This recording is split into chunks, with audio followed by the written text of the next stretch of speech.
Yes. It's good. No, but we are one.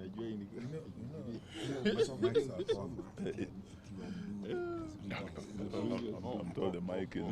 You should have read the half, and the mother read the father.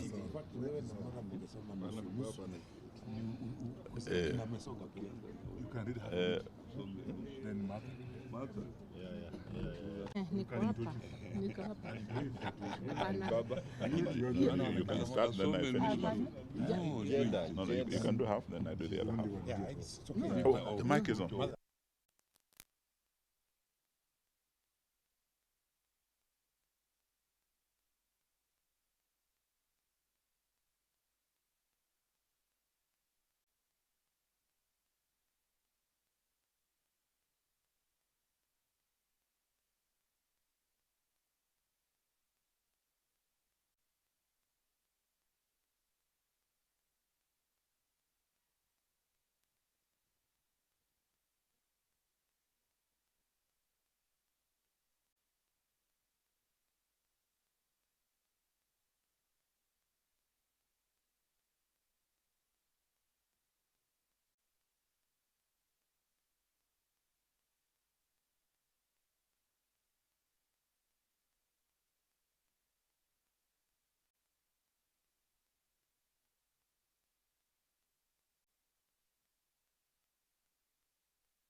Hello?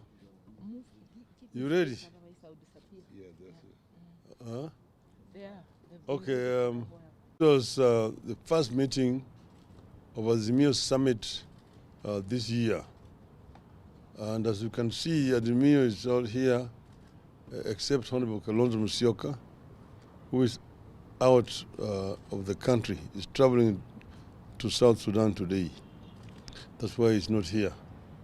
There's been a lot of speculation in the media. Oh, Azimio is splitting. Azimio is convening meetings which have not been held, and so on and so forth. That is all trash, media propaganda. So we have got a statement which is going to be read here by Honorable Eugene Wamalwa and Madam Martha Karua. Eugene. Thank you. Ladies and gentlemen of the press, this is our statement from the Azimio Summit, and it's titled Azimio Marches On. The summit, which is the top decision-making organ of Azimio la Umoja, One Kenya Coalition Party, has held a meeting today under the chairmanship of the Right Honorable Raila Odinga. Being the first this year, the meeting focused on 4 main agenda items, namely review of the previous year, briefing on the government's budget-making process, position on public interest litigation, and the way forward. In attendance, as you can see before you, apart from our leader, we have his deputy, the Honorable Martha Karua, yours truly, Honorable Mwangi Wairia, Honorable Wycliffe Oparanya, Honorable Peter Munya, Honorable Jeremiah Kioni, Honorable Nderitu Muredi, Honorable Wajakoya, and Honorable Opio Wandae. Absent with apology was the Honorable Stephen Kalonzo Musyoka, who's currently in the Sudan for other engagements, but who spoke to our leader this morning and sent his apologies. And the meeting has gone on with his blessings, and his views have been incorporated in the resolutions that we'll be reading to you shortly. After lengthy deliberation, the summit resolved the following. Azimio remains satisfied with its activities that were able to focus on the excesses of the Kenya Kwanza regime that has made life miserable for the greater majority of Kenyans. Because of Azimio's focus and steadfastness, the cost of living as a government-induced pain is understood to be a direct result of Ruto's policies and not only global environment or previous regime. So this is purely Ruto's failed policies, and it should not be blamed on any global environment or Uhuru Kenyatta's regime almost 2 years later. The coalition is satisfied with the work of standing up for Kenyans and commits to continue holding the regime to account and to put blame where it belongs on areas like the ever-rising taxes, the deteriorating relationship with our neighbors, the rampant corruption in government, the tribalism in public service, the deterioration of the Kenya shilling, and general deterioration of our economy. The Kenya Kwanza regime, and not the people of Kenya, are to blame for these misfortunes that have ended up hurting innocent Kenyans. Azimio deeply regrets the loss of lives during the peaceful protests, continues to hold the government responsible for these needless deaths, and promises that the deaths shall never be in vain. The coalition has weathered several vigorous attempts by the Ruto administration to create disunity and splits in its ranks. Unity is an achievement the coalition will guard jealously to be able to continue fighting for Kenyans as one united front. Because the coalition has been able to stand up and stand together, Kenyans have regained their voice, their courage, and are standing up to the bullies in this regime. Kenyans are standing up in very remote parts of the country to tell off the government on its lies and its insensitivity to the people. We encourage Kenyans to continue manifesting courage and call out this regime. We will stand with all Kenyans expressing such courage and determination to take back our country. The coalition is happy and proud of the performance of its members of parliament and on all critical national issues. When it has mattered, even where the members have been outnumbered, they have expressed themselves clearly and candidly on such issues as the Finance Act 2023, and Kenyans will remember that there were 88 loyal members of Azimio who stood with them, and there are 176 who voted yes, and that is why they are suffering today. Kenyans will remember their voices also of Azimio legislators on the housing levy, on the deployment of the police to Haiti, and the general state of the economy. Over time, we have been vindicated. May I now invite my senior, the Honorable Martha Karua, to read the rest of the statement. Thank you very much. The summit had a robust discussion on strengthening Azimio and its constituent parties.